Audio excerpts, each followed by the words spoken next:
Diam sejenak, tarik napas perlahan. Biarkan dunia menjauh dari dadamu. Malam ini bukan tentang banyak kata, bukan tentang logika atau penjelasan. Malam ini adalah tentang rasa, tentang getaran batin yang tidak pernah berbohong, tentang rahasia yang hanya terbuka ketika kita berhenti mencari. Ada satu titik dalam dirimu yang sejak lama menunggu untuk dikenali. Satu ruang sunyi di mana tidak ada ambisi, tidak ada ketakutan, tidak ada nama, hanya ada kau dan dia yang memanggilmu pulang. Jangan paksa dirimu memahami, cukup rasakan, cukup hadir. Karena mungkin malam ini kau tidak sedang mencari Allah. Mungkin Allah lah yang sedang menghampirimu. Bab 1. Pencarian yang tidak pernah dimulai.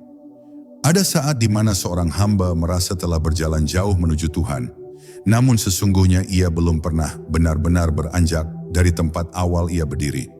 Ia mengoleksi dalil, memanggul ayat, dan memahat banyak zikir, namun hatinya tak pernah masuk ke ruang sunyi tempat Allah menyingkap diri tanpa simbol dan tanpa nama. Pencarian itu menjadi seperti bayang-bayang mengejar cahaya. Semakin ia memaksa, semakin jarak terasa luas. Yang ia kumpulkan hanyalah konsep, bukan kehadiran, lafaz, bukan kesadaran, ribuan teori, tapi tidak satu pun keintiman batin. Maka perjalanan itu panjang, namun kosong, sebab kaki tidak pernah benar-benar bergerak menuju kedalaman. Sejak kecil ia diajarkan untuk mencari Allah, seolah-olah Allah bersembunyi di balik langit yang jauh, menghilang dari sentuhan manusia, memerlukan waktu dan tenaga untuk ditemukan. Padahal Tuhan tidak pernah menjadi entitas yang hilang. Yang hilang adalah kesadaran hamba bahwa Allah lebih dekat dari urat lehernya sendiri. Tetapi manusia menciptakan jarak, bukan dengan tubuh, melainkan dengan prasangka.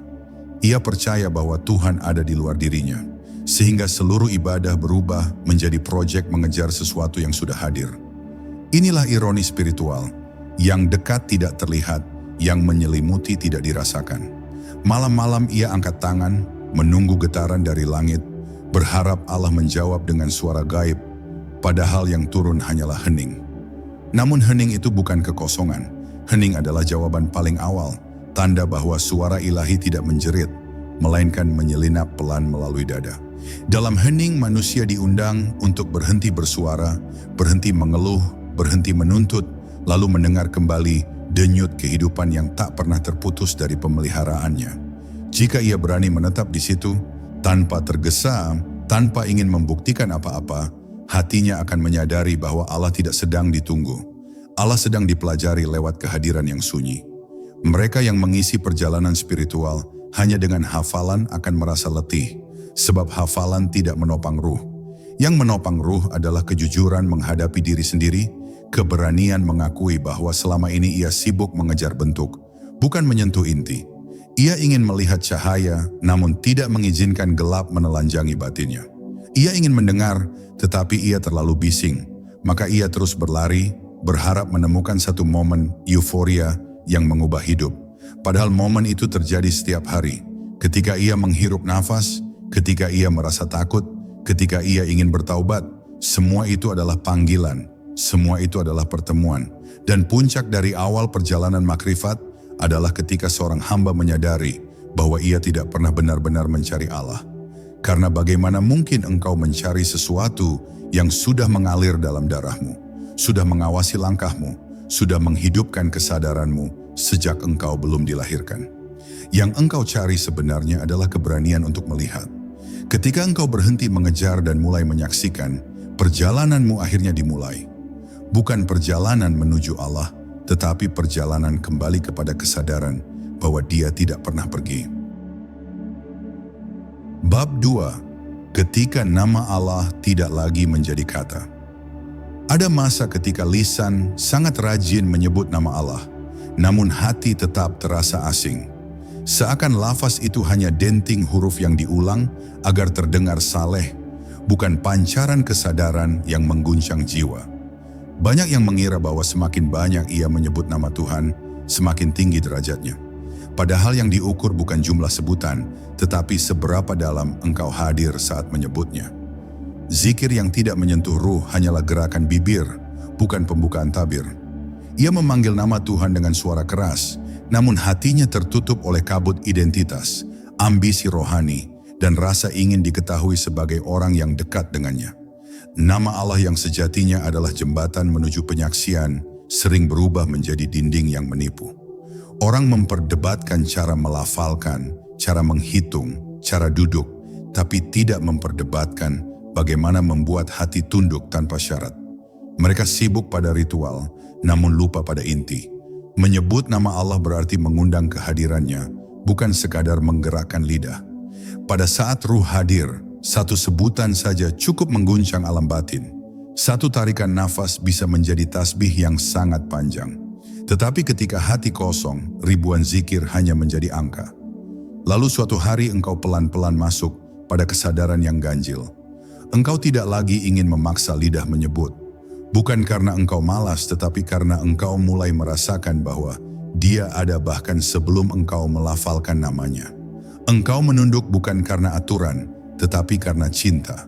Engkau menyebut Allah bukan sebagai kata, tetapi sebagai kenyataan yang mengalir dari pusat dadamu. Pada titik itu zikir berubah menjadi atmosfer. Engkau tidak perlu memanggil cahaya untuk membuat ruangan terang. Begitu pula, engkau tidak memanggil Allah untuk merasakan kehadirannya, engkau hanya membuka kesadaran.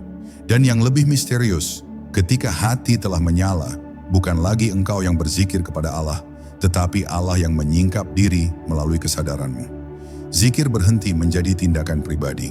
Ia menjadi getaran yang berjalan tanpa komando. Ia menjadi pengetahuan tanpa belajar. Ego berhenti berkata, "Akulah yang taat." Yang tersisa hanyalah penyaksian bahwa Allah memperlihatkan namanya melalui dirimu, dan engkau hanyalah cermin, bukan sumber cahaya. Inilah fase ketika penyebut lenyap, yang tersisa hanya nama.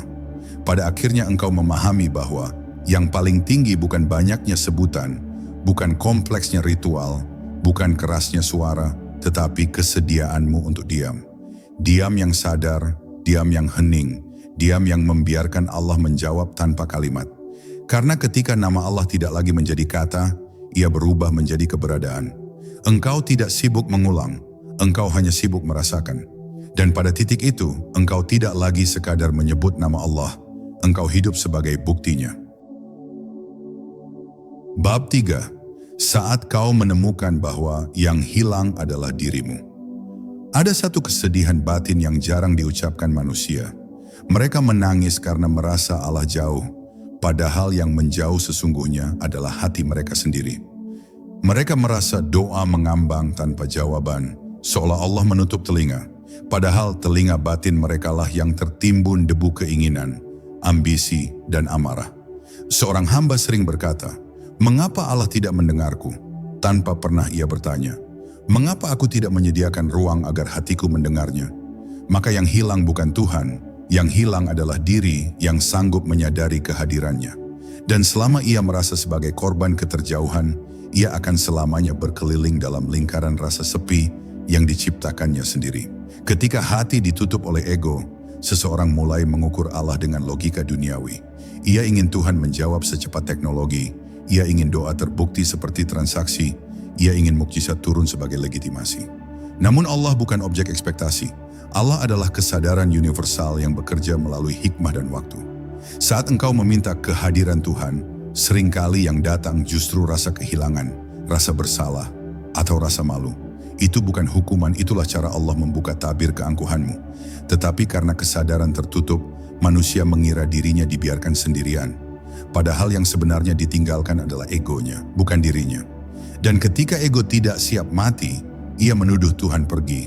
Banyak hati memohon pertanda besar, padahal tanda itu hadir setiap hari dalam kejadian kecil. Ketika engkau merasa tidak nyaman setelah melakukan dosa, itulah Allah berbicara. Ketika engkau rindu tanpa sebab, itulah Allah memanggil. Ketika engkau gagal, itu bukan pengabaian, itu koreksi ilahi agar engkau keluar dari jalan yang merusak jiwa. Namun manusia lebih suka mendengar teriakan mukjizat daripada bisikan rahmat. Mereka ingin Tuhan berbicara keras agar ego mereka merasa istimewa. Padahal suara yang paling tajam dari Allah justru lahir melalui keheningan yang menyelinap di sela napas. Dan di satu titik perjalanan, engkau akan berhenti berdebat dengan langit. Engkau berhenti bertanya dengan bahasa tuntutan. Engkau mulai menatap hidup dengan pandangan baru. Setiap sesuatu yang membuatmu hancur sebenarnya sedang membentukmu. Setiap pintu yang tertutup sebenarnya sedang mendorongmu untuk mengetuk pintu lain yang lebih tepat. Setiap air mata bukan tanda kehilangan, melainkan tanda bahwa ruh masih hidup. Di situ engkau mengerti, bukan Allah yang tidak hadir. Akulah yang lupa untuk hadir bersamanya. Maka saat engkau menyadari bahwa yang hilang adalah dirimu sendiri, engkau akan berhenti mengejar kesan spiritual, berhenti meminta bukti, berhenti memaksa jawaban. Yang engkau lakukan adalah kembali menjadi hening, membuka ruang bagi kesadaran, dan mengizinkan hatimu kembali menjadi tempat tinggalnya. Pada akhirnya engkau paham, Allah tidak pernah meninggalkanmu sedetik pun. Engkau yang meninggalkan dirimu, dan saat engkau pulang, bukan Tuhan yang kau temukan, melainkan dirimu yang kembali hidup di bawah cahayanya. Bab 4. Mematikan ego, menyala cahaya. Ada satu tirai paling tebal di antara manusia dan Tuhannya. Bukan dosa, bukan kurangnya ibadah, bukan lemahnya pengetahuan, melainkan ego yang merasa memiliki semua itu. Ego yang ingin diakui sebagai ahli makrifat, ego yang merasa dirinya khusus, ego yang membandingkan perjalanan spiritual seperti lomba prestasi. Selama ego masih hidup sebagai pusat identitas, zikir hanya akan memperkuat kesombongan, doa hanya menjadi alat untuk menuntut, dan ibadah berubah menjadi panggung pencitraan rohani. Maka cahaya tidak pernah masuk, sebab cahaya tidak bisa hidup di ruang yang telah penuh oleh kepentingan diri. Makrifat bukan tentang menambahkan sesuatu ke dalam dirimu, melainkan mengurangi lapisan tipuan yang membuatmu merasa besar. Orang mengira semakin banyak ia tahu, semakin tinggi derajatnya. Padahal semakin banyak yang ia tahu, semakin ia seharusnya sadar betapa sedikit yang bisa ia kuasai. Ilmu yang sejati adalah yang meruntuhkan klaim diri, bukan yang memperindahnya. Pada puncak kesadaran, seorang arif tidak mengatakan, "Aku memahami Allah," tetapi ia merunduk sambil berbisik dalam batinnya, "Aku tidak memiliki apa-apa di hadapannya." Inilah kehancuran ego yang melahirkan kejernihan. Ketika ego mulai melemah, keheningan muncul, bukan sebagai kekosongan, tetapi sebagai ruang luas tempat rahmat bekerja. Engkau tidak lagi memaksa sesuatu terjadi. Engkau mulai merasakan bahwa setiap takdir adalah jam kerja cahaya. Engkau tidak lagi mencari validasi manusia atas kesalehanmu, karena engkau telah sibuk melihat bagaimana Allah mengarahkan langkahmu tanpa henti. Keheningan ini mengajari satu rahasia besar. Yang menghalangimu selama ini bukan jarak kepada Tuhan, tetapi obsesi untuk dikenal oleh manusia dan diakui oleh dirimu sendiri. Dan ada satu paradoks yang dijaga para wali. Engkau tidak akan pernah menemukan Allah selama engkau masih merasa sebagai pencari. Selama engkau mengatakan, "Akulah yang mencapai," maka engkau masih hidup sebagai pusat semesta. Namun pada detik, engkau menyadari bahwa semua gerak, semua ilham, semua kelembutan, bahkan semua kemampuan untuk menyebut namanya adalah pemberian. Maka engkau berhenti menjadi tokoh utama dan mulai menjadi saksi. Di titik ini, spiritualitas bukan lagi usaha, tetapi penerimaan. Bukan lagi klaim, tetapi penyaksian. Pada akhirnya, ego mati bukan karena engkau memaksanya, tetapi karena ia tersungkur oleh sesuatu yang lebih luas dari pengertianmu. Ego runtuh ketika engkau melihat bahwa seluruh hidup, dari helaan napas hingga penyesalan terdalam, berada dalam genggaman Allah. Dan saat ego padam, cahaya menyala. Engkau tidak lagi berjalan membawa ambisi untuk menjadi suci. Engkau berjalan sebagai hamba yang memahami bahwa kemuliaan hanya milik Allah. Dan pertemuan dengannya terjadi ketika engkau berhenti menjadi siapapun selain ciptaannya. Bab 5. Tuhan tidak diikat oleh tempat. Manusia sering membangun ilusi ruang bagi Tuhannya, seolah Allah berada pada ketinggian tertentu yang hanya bisa dicapai oleh kalimat yang tepat, ritual yang rumit, atau jarak spiritual yang panjang. Mereka membayangkan Tuhan sebagai entitas jauh di atas langit, bertahta di ruang surgawi yang tidak mungkin dihampiri oleh yang hina. Padahal ruang dan ketinggian hanyalah bahasa bagi makhluk. Dimensi hanyalah ciptaan yang tunduk pada perintah. Jika engkau menempatkan Allah di suatu tempat, maka engkau telah mengurungnya dalam batasan yang sama sekali tidak layak bagi zat yang menciptakan tanpa membutuhkan lokasi. Yang benar bukan Allah jauh di sana, tetapi Allah tidak pernah berada di luar kesadaranmu. Banyak orang mencari Tuhan seperti mencari alamat, bertanya siapa perantaranya, siapa yang bisa mengantar, bagaimana struktur aksesnya, bagaimana cara mencapai stasiun makrifat. Mereka lupa bahwa perjalanan tidak pernah menuju luar, ia selalu menuju dalam.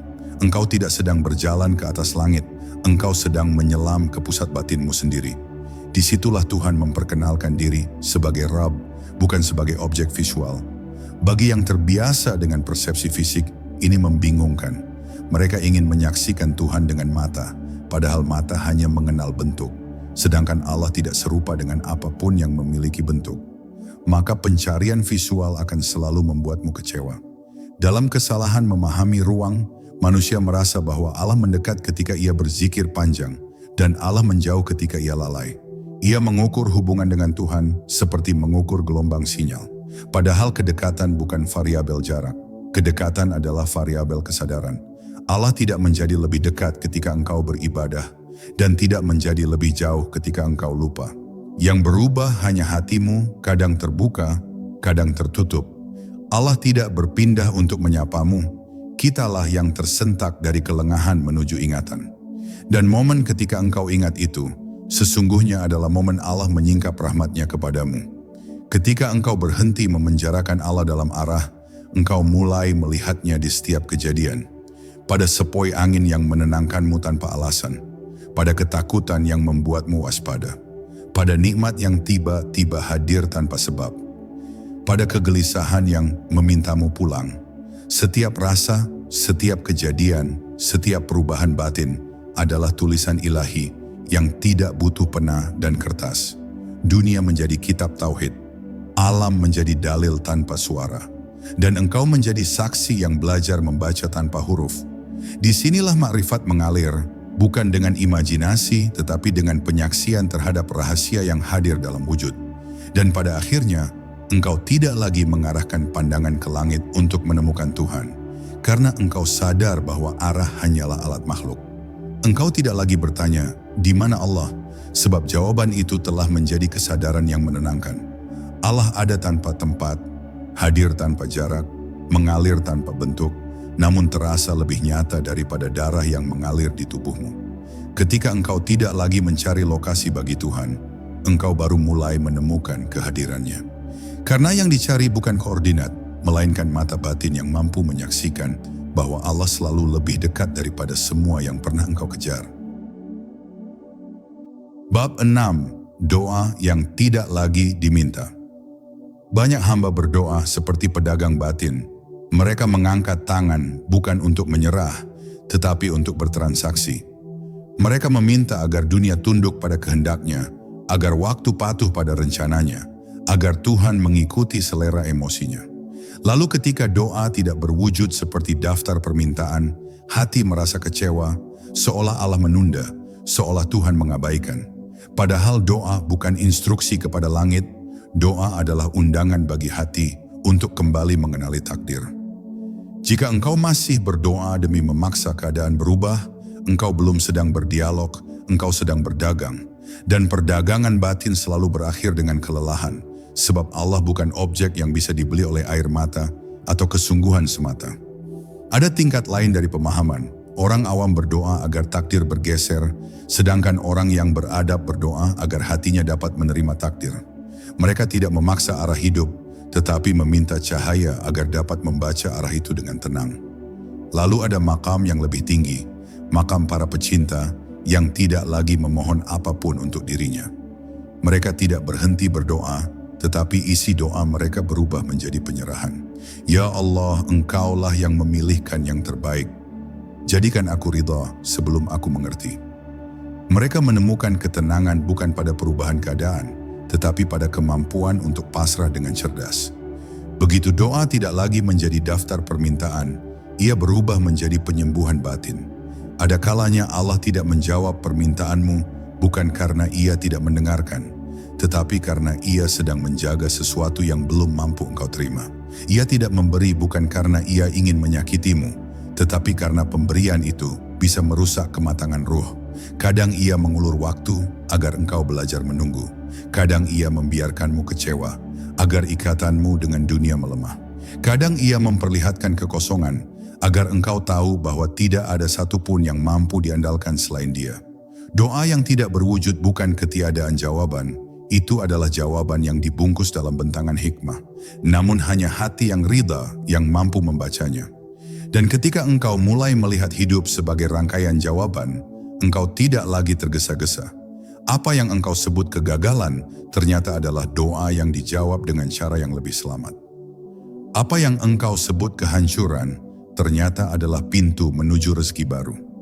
Apa yang engkau sebut kehilangan ternyata adalah ajakan untuk pulang.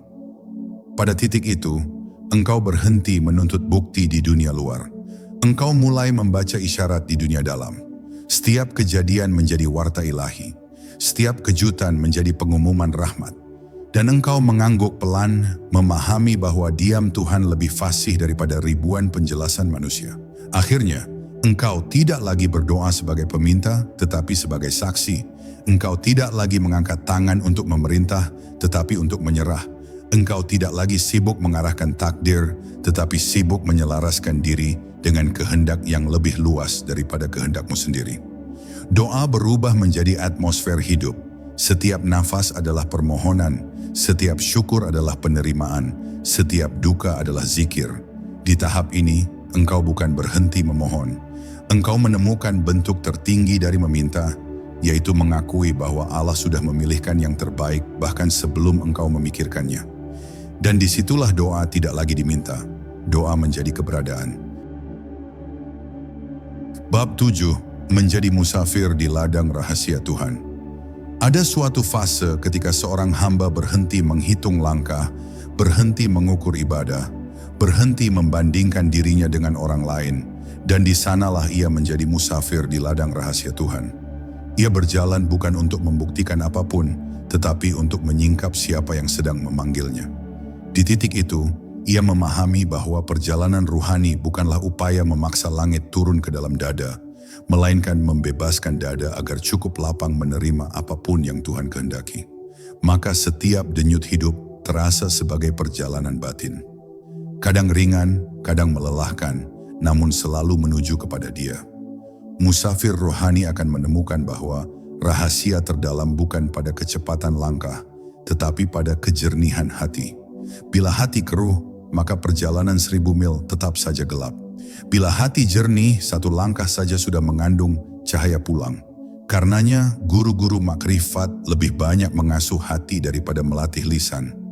Mereka mengajarkan diam lebih keras daripada bicara. Mereka merawat perhatian lebih ketat daripada hafalan, sebab yang membawa seorang hamba sampai bukan tumpukan pengetahuan, melainkan ketajaman hadir di hadapannya. Ketika seorang hamba mulai merasakan kehadiran ilahi dalam hal-hal yang sederhana, hembusan angin, tatapan anak kecil, kesendirian di kamar, hujan sore, itulah alamat bahwa ia telah memasuki ladang rahasia Tuhan. Ia bukan lagi mencari tanda-tanda besar untuk mengokohkan iman. Ia cukup disentuh oleh kelembutan yang menenangkan. Nafasnya menjadi tasbih, kesadarannya menjadi zikir. Ia tidak tergesa menghakimi takdir, sebab ia tahu setiap kejadian menyimpan hikmah yang sedang menunggu dipetik. Namun ladang rahasia Tuhan bukanlah tempat bagi mereka yang masih sibuk membungkus dirinya dengan keakuan. Ego tidak akan pernah diizinkan masuk.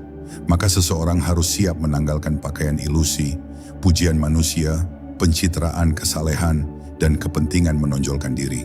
Di hadapan Tuhan yang mulia bukan mereka yang paling banyak diketahui orang, tetapi yang paling sunyi ketergantungannya kepada Allah. Kesunyian itu bukan penarikan diri dari dunia, melainkan keberanian untuk tidak diperbudak dunia. Dan ketika seorang musafir ruhani telah matang, ia tidak lagi bertanya, "Sampai kapan perjalanan ini?" Sebab ia sadar bahwa surga terletak pada perjalanan itu sendiri, pada penyandaran, pada kepercayaan, pada kesediaan untuk dituntun. Ia menjadi saksi bahwa rahasia terbesar bukanlah menemukan Tuhan, tetapi membiarkan Tuhan menemukanmu. Dalam keadaan itu, seluruh hidup menjadi satu kalimat pasrah. Tuhanku, jika Engkau di depan aku mengikuti, jika Engkau di belakang aku menyerah, jika Engkau di dalam aku hilang, maka biarkan aku hanya menjadi milik-Mu. Bab 8, ketika rasa tak membutuhkan bahasa. Ada satu detik dalam perjalanan makrifat ketika seluruh kata berhenti bekerja dan seluruh penjelasan kehilangan daya. Bukan karena kebenaran menyulitkan akal, tetapi karena rasa telah menjadi pengganti bahasa. Di titik itu, seorang hamba tidak lagi mampu mendefinisikan Tuhannya, namun ia merasakan kedekatan yang tak terbantahkan. Ia tidak menemukan kalimat yang tepat, namun batinnya penuh. Ia tidak memiliki argumen untuk meyakinkan dunia, namun hatinya teguh meyakininya. Disitulah manusia belajar bahwa bahasa adalah jembatan yang rapuh, sementara rasa adalah pintu yang kokoh menuju makrifat. Kesunyian yang paling indah bukanlah yang kosong, melainkan yang terisi oleh kehadiran ilahi. Kadang orang mengira diam berarti hampa, padahal justru dalam diamlah limpahan makna bergerak tanpa hambatan. Ketika lidah berhenti, hati mulai berbicara. Ketika pikiran melemah, ruh mulai memimpin.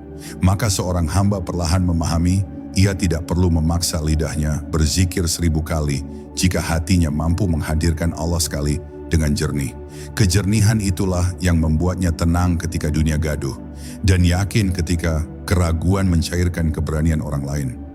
Pelan-pelan ia belajar bahwa Tuhan lebih dekat daripada kata dekat, lebih halus daripada kata halus, dan lebih nyata daripada apa yang dapat disentuh. Maka ia meninggalkan upaya memaksa logika menangkap apa yang hanya dapat dirasa.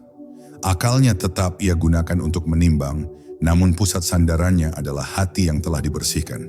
Di titik itu, doa bukan hanya permohonan, tetapi penyerahan diri. Bukan hanya rangkaian kalimat, tetapi getaran jiwa yang ingin disatukan kembali kepada sang pemiliknya.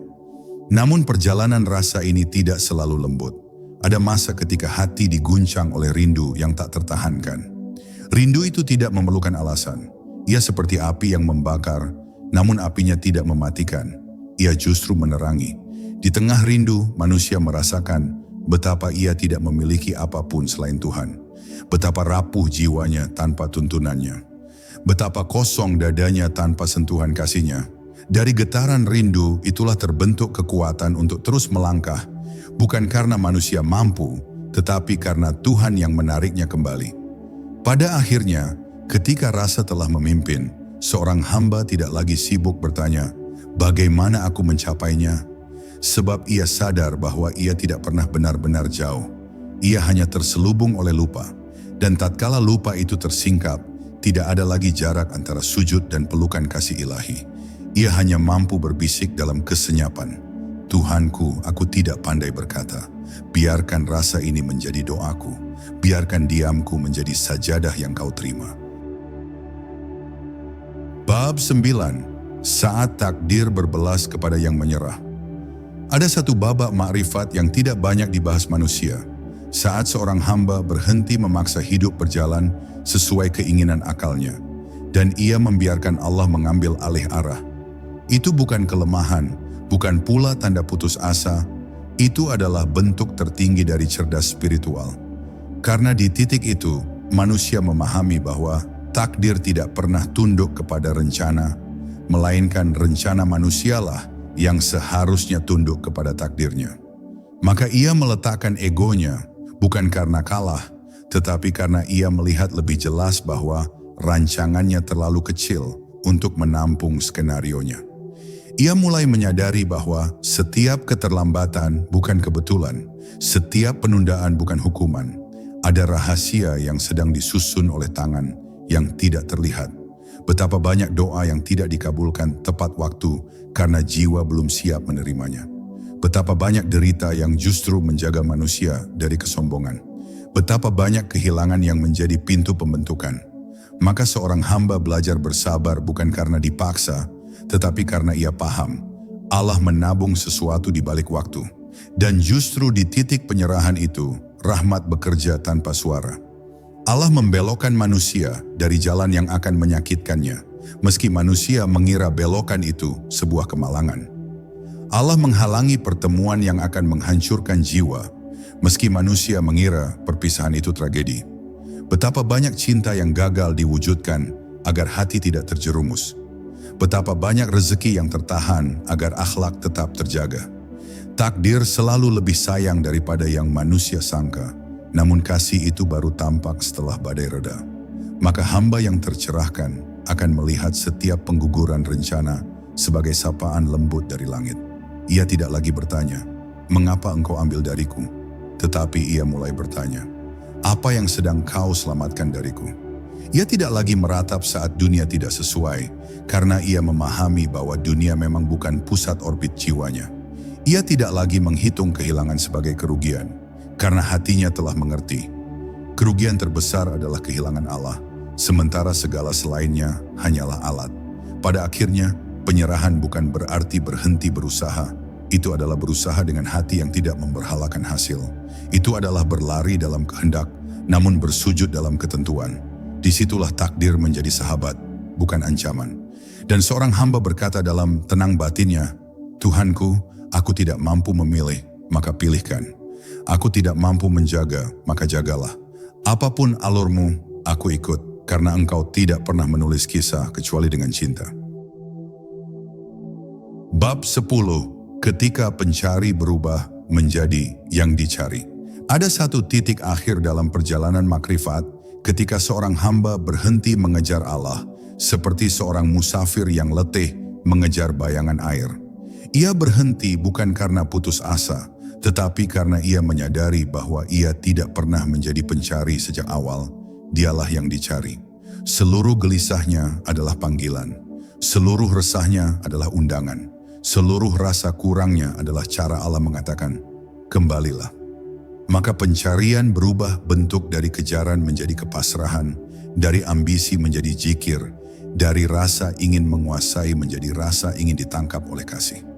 Di titik itu, seorang hamba tidak lagi melihat Tuhan sebagai tujuan di luar dirinya, sebuah objek yang harus dicapai melalui ritual.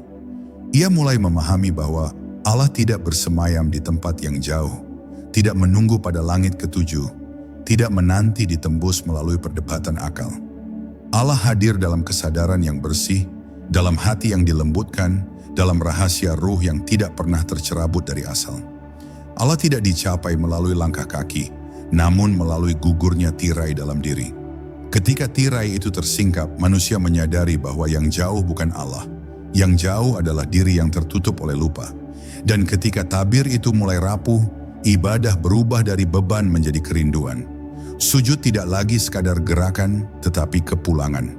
Doa tidak lagi sekadar permohonan, tetapi percakapan seorang yang ditemani.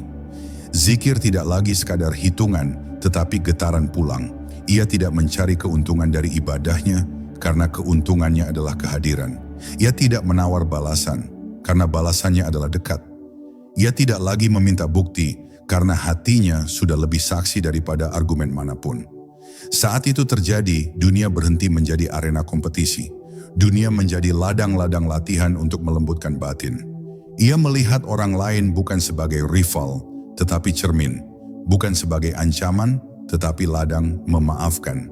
Bukan sebagai batu sandungan, tetapi gurunya. Ia tidak lagi peduli siapa yang memuji atau merendahkan, karena hatinya sibuk menjaga satu hal. Jangan sampai hijab kembali menebal. Ia mengawasi dirinya dari sombong, dari ria, dari rasa menjadi lebih suci. Sebab ia sadar, hancurnya makrifat bukan oleh kekurangan ibadah, melainkan oleh kelebihan ego. Pada akhirnya, ketika hamba mencapai derajat selesai, ia hanya mampu berkata dengan batin yang menunduk, "Aku tidak pernah mencarimu, ya Rabb. Engkaulah yang memanggilku. Engkaulah yang membolak-balikan hatiku saat aku lupa.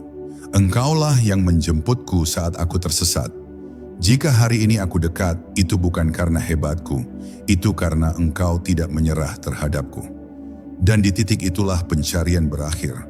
Bukan karena perjalanan selesai, tetapi karena hamba memahami bahwa seluruh langkahnya hanyalah cara Allah memindahkannya Dari lupa menuju ingat, dari ingat menuju cinta, dari cinta menuju pulang. Sekarang, biarkan seluruh pencarianmu berhenti. Biarkan hatimu duduk tanpa tuntutan, tanpa nama, tanpa apapun yang harus dibuktikan. Jika ada yang tersisa malam ini, biarkan itu menjadi rasa dekat, rasa dijaga, rasa diawasi oleh kasih yang tidak pernah tidur. Kau tidak perlu tahu kemana langkahmu setelah ini. Cukup satu hal, bahwa setiap helaan napas adalah tanda Dia tidak meninggalkanmu. Malam akan menutup matamu, tapi bukan kesadaranmu. Bawalah pulang ketenangan ini. Pegang hening ini seperti pelukan, dan bisikan pelan di dalam hati. Tuhanku, aku kembali. Aku tidak mencari lagi, karena Kau selalu ada sebelum aku memanggilmu.